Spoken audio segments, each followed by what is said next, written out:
तर आज तिसरी बैठक झालेली आहे महायुतीची बैठक झाली तर काय नेमकं तोडगा आहे किंवा अंतिम कधीपर्यंत जाहीर होईल काय? नाही, आज युतीची तिसरी बैठक झाली. त्यांची सर्व पदाधिकारी, खासदार, माजी आमदार, माजी नगरसेवक आले होते आणि याच्यामध्ये जी आमची मागची बोलणी झाली होती त्याच्यामध्ये अजून 2 पाऊल पुढे जात आता शेवटचे मला वाटतं शेवटचे 3 प्रभागांमध्ये आता विषय राहिलेला आहे. त्या संदर्भातला निर्णय हे आमच्या पक्षाचे वरिष्ठ या संदर्भातला घेणार आहे. ते 3 प्रभाग कोणते आहेत आणि ते त्याच्यामध्ये आता सध्याच्या घडीला कोणाचे नगरसेवक आहेत, भाजपाचे आहेत की शिवसेनेचे आहेत, त्याच्यावरनं हा वाद सुरू आहे? नाही, याच्यामध्ये हे 3 प्रभाग युतीच्या संदर्भातले आहेत.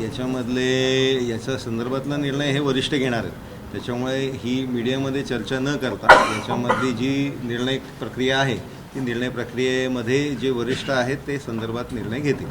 50 जागांचा तुम्ही प्रस्ताव केला होता, तो 50 जागांपैकी किती जागावरती येऊन हा प्रस्ताव जो आहे तो फायनल होतोय? मुळात प्रस्तावापेक्षा याच्यामध्ये मूळ प्रश्न असा आहे की आपल्याला युतीची सत्ता या इकडे ठाण्यामध्ये आणायची आहे आणि त्या दृष्टिकोनाने 100 नगरसेवकपेक्षा जास्त नगरसेवक हे युतीचे निवडून आणण्याच्या दृष्टिकोनाने जी रणनीती केली पाहिजे त्या दृष्टिकोनाने सीट बाय सीट डिस्कशन झालेलं आहे. खासदार नरेश म्हस्के झाल्यानंतर त्यांची जागा रिक्त झालेली आहे. त्या ठिकाणी देखील भाजपने दावा ठेवलेला आहे. कशा पद्धतीने भाजपच्या वतीने त्या ठिकाणी जे आपलं उमेदवारांचा प्रयत्न सुरू होतो? भारतीय जनता पार्टीने जे आमच्या वरिष्ठ नेत्यांमध्ये चर्चा झाली त्या संदर्भातली त्या दृष्टिकोनानेच सीट शेअरिंगमध्ये चर्चा केलेली आहे आणि त्या दृष्टिकोनाने असं काय कोणाला आम्ही धरून किंवा असं नाही, ज्याच्यामध्ये सीटमध्ये विनेबिलिटी आहे या क्रायटेरियावरती सीट आपण डिस्कशन करतोय. संजय केळकरने अल्टिमेट दिला होता, का वाटतं ते स्वतः या बैठकीमध्ये गैरहजर आहेत, ऐकत नाराज? नाही, केळकर साहेबांनी जो अल्टिमेटम दिलेला आहे तो भारतीय जनता पार्टीच्या आमच्या सगळ्यांच्या माध्यमांनी तीच मागणी आहे की या संदर्भातला निर्णय आज झाला पाहिजे. आज रात्रीपर्यंत या संदर्भातला निश्चितपणे निर्णय घेतला जाईल. जसं मी मगाशी सांगितलं की या बाबतीत आता फक्त 3च प्रभागांमध्ये साधारणपणे जो विषय राहिला आहे तो राहिला आहे. त्याच्यामुळे त्याच्या संदर्भातला निर्णय आज रात्री होऊन जाईल. इथे अनुपस्थित आहेत नाही, त्यांचं पूर्वनियोजित एक विषय कार्यक्रम होता घरातला, त्याच्यामुळे ते नाही उपस्थित. एबी फॉर्म कधीपर्यंत दिले जातील का वाटतं? ते आपल्याला जिल्हाध्यक्ष सांगतील, त्यांचा अधिकार. अनेकांची इच्छुकांची वर्ग लागलेली आहे.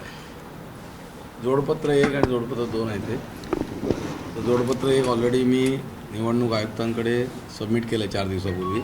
पक्षाने ते आम्हाला अगोदरच दिलेलं आहे. जोडपत्र 2मध्ये उमेदवारांना प्राधिकृत करण्याचा जिल्हाध्यक्षाचा फॉर्म असतो.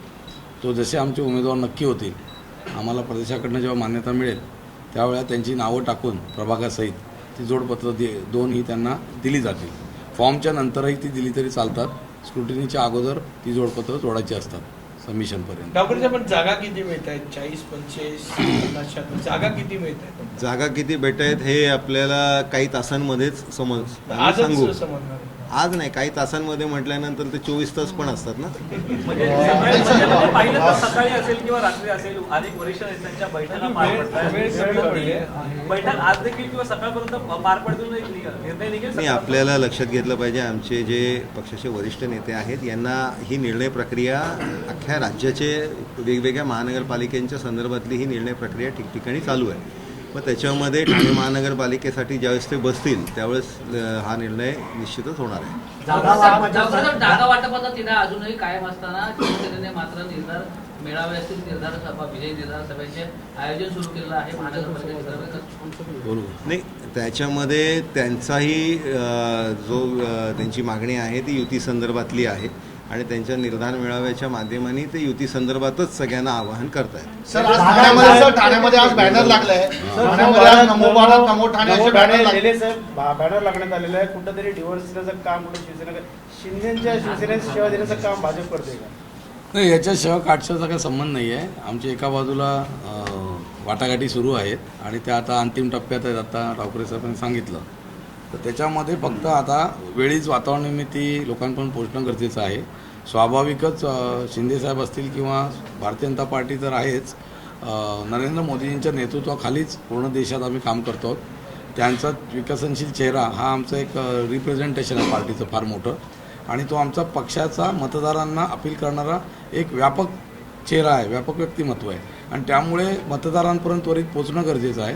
मग ती युती असो, शिवसेना असो की भाजप असो, आमचे दोघांचे मिळून मान्यताप्राप्त नेतृत्व हे नरेंद्र मोदीच आहे आणि म्हणून फक्त मोदीजींचा चेहरा टाकून आम्ही बॅनर लावले. त्याच्यामध्ये कुठे युतीचा फोटो न लावण्याचं काही भाजपच्या अन्य कुठल्याही नेत्यांचे फोटो त्याच्यात नाही आहेत.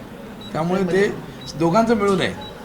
या माध्यमातून एकला चलोची भूमिका कार्यकर्त्यांपर्यंत पोहोचवण्याचा संदेश दिला जातोय भाजपाकडून, अशी राजकीय कुजबूज सुरू आहे. कुजबूज तर होते ना. आता असं काही केलं, आता तुम्ही म्हटलात की त्यांचा मेळावा झाला म्हणजे काय त्यांनी लगेच एकला चलो केलं का? आता आमचे काल एक युवा मेळावा झाला वरती, आज जवळजवळ 600-700 महिला वरती जमल्या, ऑफिस कमी, हॉल कमी पडला. आत्ताच मेळावा झाला फार मोठा, प्रचंड उत्साह आहे महिलांमध्ये, प्रचंड. म्हणजे मी वर गेलं, मला असं वाटलं, मी भाष्य केलं की महिलांच्या सीट घ्याव्यात, इतका प्रचंड उत्साह आहे. महिलांचा मेळावा झाला. उद्या आमचा ओबीसी SC STचा मेळावा आहे, परवा अल्पसंख्याकांचा मेळावा आहे. आमच्या कार्यालयात 400-100 लोक बस, जो आमचा हॉल आहे, आम्ही घेतोय रोजचे. अनेक कार्यकर्त्यांनी मेहनत घेतली का वाटतं येणाऱ्या काळात हिरमोड होऊ शकतो, नाराज होऊ शकतात, त्यामुळे त्या संदर्भात काय तुम्ही चर्चा? आता युती झाल्यानंतर 126 प्रभागातून म्हणजे 126 जागांवरून आमच्याकडे अर्ज आले होते, इच्छापत्र. तर आता 126 जागांचे अर्ज आलेले असताना त्यातल्या बऱ्याचशा लोकांना जर युती आज जेव्हा जाहीर होईल समजा, तर त्यातल्या लोकांची संधी जाईल तर निश्चितच आहे. परंतु निवडणूक नुसती लढणं, निवडणूक निवडून येणं हे उद्दिष्ट असतं आणि त्याच्यामुळे अन्य कार्यकर्ते जर त्यांना संधी पक्षानेच अधिकृत दिली तर उत्तमच. पण पक्षानेच काही धोरणं आखून ती संधी जर पक्षाला देता आली नाही तर पक्ष त्या कार्यकर्त्यांचं नक्कीच भविष्यात वेगळ्या पद्धतीने विचार करतो. दोन्ही पक्षांमध्ये बंडखोरी मोठ्या प्रमाणात होऊ शकते, यासाठीच जागा वाटपासाठी विलंब केला जातो. नाही, तसं वाटत नाही. कारण जागा वाटप करणं एवढं तुम्हाला वाटतं तेवढं सोपं काम नसतं. कारण आपापल्या पक्षाला, आपल्या कार्यकर्त्यांना न्याय द्यायचा अटीतटीने प्रयत्न करायला लागतो. वास्तवाचं भान ठेवून आणि वस्तुस्थितीच्या आधारावरती बोलणी करावी लागतात. आरक्षणाचा विषय पण त्याच्यात लक्षात घ्यावा लागतो आणि त्यामुळे ती देवाणघेवाण करत असताना सद्यस्थिती असलेल्या जागा आणि तरी देखील अदलाबदल या सगळ्यामध्ये भरपूर वेळ जातो आणि कोणीच सहजासहजी जागा सोडायला तयार होत नाही.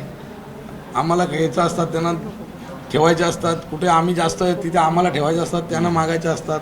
याच्यात वेळ जातो. त्यामुळे त्याचा आणि याचा काही संबंध नाही. सर, एक विचारायचं वाटतं की आपला राज्यातला जो मित्रपक्ष आहे अजित पवार गटांचा, त्यांच्यापैकी त्यांची जी सर्व चिटणीस आहेत त्यांनी आज उमेदवारी अर्ज भरलेला आहे राहुरीमध्ये.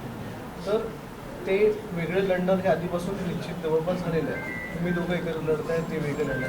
किती आव्हान वाटतं आणि त्यांनी आज जो उमेदवारी अर्ज भरला त्यामुळे देखील कुठेही आपलं किंवा शिवसेनेचं नाव किंवा कोणी नेते त्या ठिकाणी होते, तर त्याबद्दल काय वाटतं तुम्हाला? किती आव्हान आहे राष्ट्रवादी काँग्रेस पक्षाचं? नाही, मुळात याच्यामध्ये युतीचे जे उमेदवार आहेत ते 100पेक्षा जास्त जागेंवरती निवडून येताना आम्हाला आव्हान हे डोळ्यासमोर सगळ्याच दृष्टिकोनाने ठेवलंच पाहिजे. कोणालाही कमजोर समजण्याचं कारण नाही.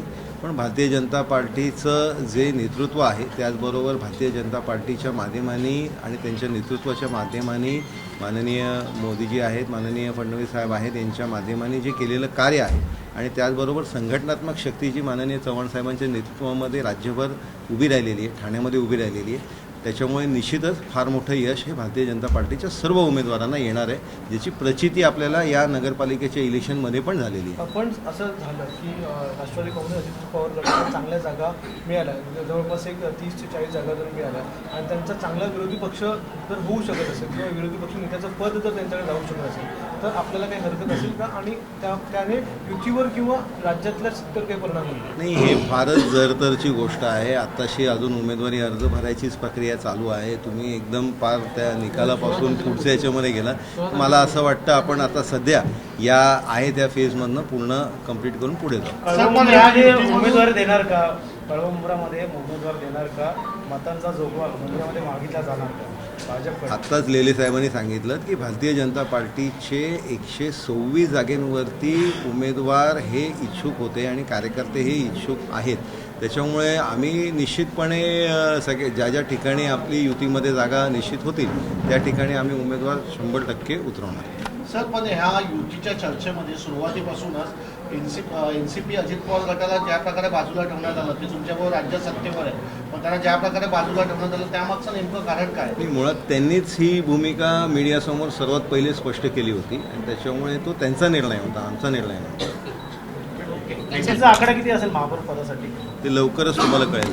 तसं आता युतीचा युतीचा आकडा महापौरसाठी ना 100 क्रॉस, अबकी बार 100 पार. 100 पार. आवाज चला. एबीपी माझा, उघडा डोळे बघा नीट.